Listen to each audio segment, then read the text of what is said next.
Good morning. Today is the 17th day of Tevet, I believe.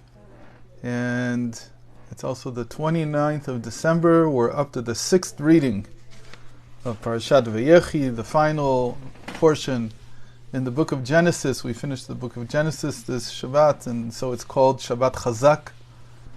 Chazak is actually the same value as the first important big topic that we're going to see in next week's parasha, and the first parasha of Exodus, and that's going to be the vision that Moses has at the burning bush. The burning bush in Hebrew is called a sneh, and chazak and sneh have the same value. So actually, when we say chazak, chazak v'nitchazek, we say chazak 3 times. Strong will become stronger at the end of the reading of the book publicly. Then we're actually also like signing the author. The author is Moses, because 3 times 115, 3 times the value of Chazak, 3 times the value of Sneh, is equal to Moses 345. And in the 6th reading, we hear about the passing of Jacob, the final of the last of the 3 patriarchs. And with this passing, actually, the generation of the patriarchs ends. We haven't spoken enough about how the connection that the patriarchs had with God is different from the one that Moses builds. So this is a good time to reflect back on what we actually saw in the book of Genesis. The book of Genesis that talks about the generation of the patriarchs is describing a relationship that's not based on commandments. It's also not based on a text. There's no official text yet. There's certainly no commandments. The only 2 commandments, one might say, that they had that appear in the book explicitly are circumcision and the commandment given to Adam to be fruitful and multiply. There are some who say that they also had the commandment explicitly of not eating from the Gida Nasheh, from the sinew of the foot. I can't remember what it's called in English. There's a nice word for it. But that doesn't seem to be necessarily the case. They were, in the end, what we call today Noachides. But they were Noachides who took upon themselves to do much more, but not in the capacity of being required. They weren't obligated to do this, to do what they were doing. So what kind of relationship is this? So we may have mentioned that this is called a relationship which is acting without obligation. Eino mitzuveh ve'oseh, in the language of the Talmud, that the generations of the patriarchs were not obligated, and yet they acted, yet they performed many of the commandments. According to the sages, they actually performed all of them. One thing that we didn't mention was that a lot of the dispute between Joseph and his brothers seems to be centered on the question of how many of the commandments they were really taking upon themselves. Joseph argued that because they grew up in Jacob's home, and Jacob had taken on himself all the commandments that were known, they too should do the same. And the other tribes, his brothers, argued that when they were in Jacob's home, they would act the way that Jacob did, but outside of his home, they were only obligated by what are called the 7 Noachide commandments, and not by all 613 commandments of the Torah. But again, the question here is, what does it even mean to have commandments when there's no obligation? How can you even call it a commandment if there's no obligation? It doesn't really make any sense.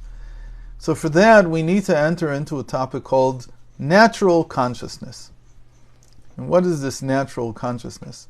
When Adam and Eve were in the Garden of Eden, the way that we think of their relationship with God was that it was a universal relationship that was based on having a natural connection to godliness.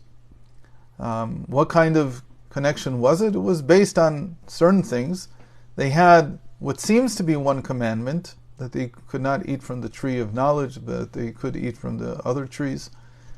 But it's not exactly certain that that was really a commandment in the sense that we understand it as a commandment, even though the sages derive from the wording, they do derive the 7 Noahide commandments, the particular verse that describes what Adam and Eve were supposed to do regarding the tree of knowledge and the tree of life. But their knowledge of God was natural. By natural we mean that their consciousness naturally flowed with godliness, with divinity. There's many people who tend to or try to live that way. They have all kinds of natural religions that try to see God in nature, which is fine. There's nothing wrong with it as long as you don't do something that's forbidden. But the problem with these things is that's the problem that Adam and Eve encountered in the end, is that this type of consciousness, when you think of God in a completely natural way, there's nothing special, there's nothing unique about it, is that you quickly encounter that there is something special and unique in the world, and that's you. So you come to this recognition that if God is a given, and God is already clearly evident and present, then the thing that's really interesting is me. The thing that's really interesting is to find out about myself. And so the Zohar, and actually even pieces of Jewish mysticism that are earlier to the Zohar, they note that what happened to Adam and Eve is that they began to look into what they call the impure husks. Chassidus explains that these impure husks is looking into the self. Coming out in the end with what was known as the Delphic commandment, or the Delphic axiom of know thyself. Know yourself. That is the goal of life. That is what life is supposed to be about. And that led to the sin, because that was exactly what the serpent told them. When you eat from this tree, which you are forbidden to, again, exactly what does it mean that they were forbidden? But the moment that you eat from this tree, you will be like God, meaning you're going to be seeking your own self-discovery of an understanding good and bad, which in and of itself is a great thing. The only problem is that it comes out of a detachment from knowing God, meaning that it's one or the other. Can you do one or the other? And so they were cast out of the Garden of Eden, and by that we mean that they stopped knowing God. They stopped having the ability to converse with God simply, naturally, the way that a person who is familiar can. Rav Steinsaltz once told us a story, actually told it more than once, that he was once hosted by a family somewhere in the United States, and they had 2 children. One was 4 years old and the other was 3, and he happened to walk by their room in the middle of the night, and he hears the 4-year-old saying to the 3-year-old, "Can you remind me how to speak to God? I forgot." It's a very interesting thing. It could be that the 4-year-old was taught something in school or in kindergarten.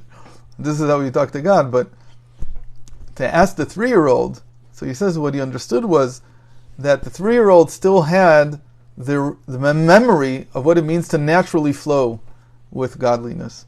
And the 4-year-old was already too aware of himself, and so he was already outside the Garden of Eden, couldn't remember what does it feel like.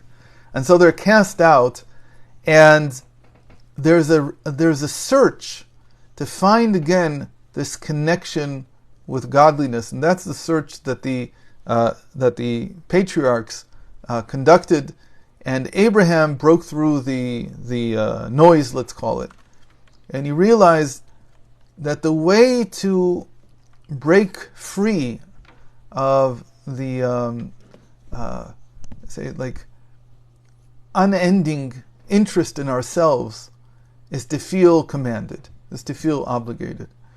And it's probably the only way that one can really break free of constantly being interested in the self and begin to be interested in what needs to be done rather than how can I develop, how can I change. And so we have this idea from the sages that they did all the commandments, but again without being commanded. So they were in what we call a state of natural consciousness.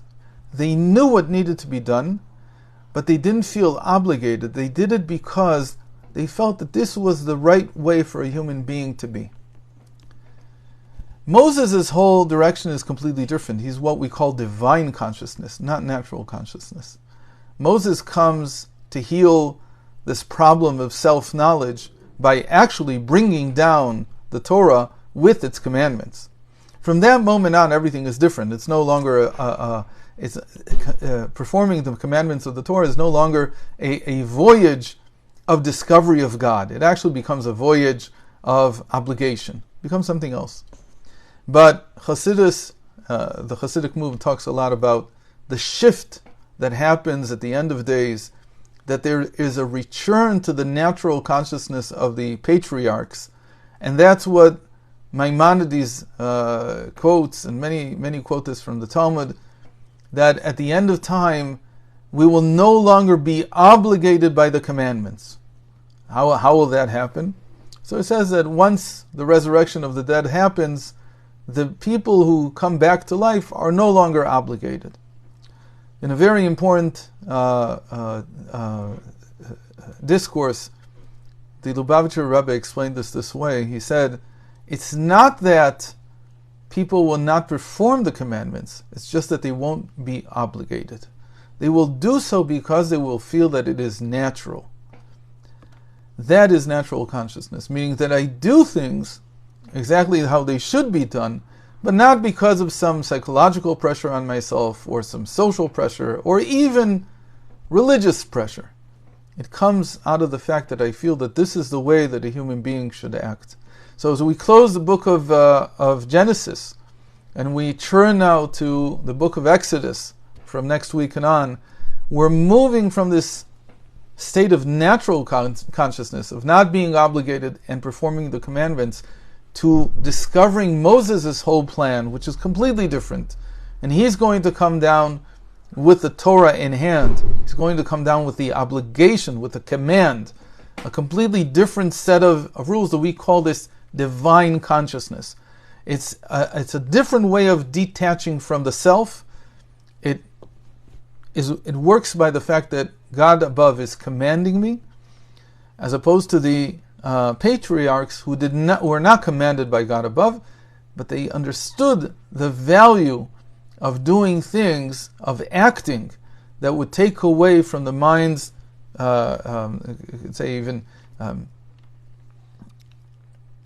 unrelenting interest in the self. And now Moses is going to take us on a new journey, and in that sense, Moses is a complete break from the time of the patriarchs. And we'll see more about that next week. In the meantime, I wish you that you too, and we too, and all of us, be strong, and get stronger even, and that we meet again in good health next week after Shabbat. Shabbat Shalom. What about natural consciousness now?